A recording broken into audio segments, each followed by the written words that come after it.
Panghuling pananaw ni Yuhu, sa aming pagsusuri, nalaman namin na ang JBL Charge 5 ay tunay na katangi-tangi at kahanga-hanga sa maraming aspeto. Napakaganda ng kalidad ng tunog, gaya ng narinig ninyo sa sound test na ginawa namin. Malutong ang mga treble, mabigat ang bass, malinaw ang tunog at talagang maririnig mo ang mga boses at musika na lumalabas. At sa isang malaking kwarto, mapupuno nito ng tunog ang buong silid. Sa parke o sa tabing dagat, madali mo rin itong maririnig, gaya ng nakita ninyo kahit sa pool na ginagamit sa tubig. Napaganda talaga.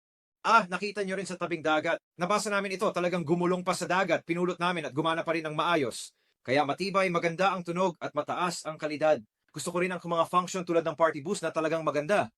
At ang mga sound feature na nabanggit natin kanina ay talagang mahusay din. Talagang napakagandang speaker nito. Ngayon, sa presyong nasa 200, wala ka nang mahahanap na mas maganda pa sa ganitong halaga. Sa totoo lang, mas maganda pa ito kaysa sa ibang mas mamahaling speaker na na-review ko na rin. Kaya hindi ka magkakamali sa JBL Charge 5.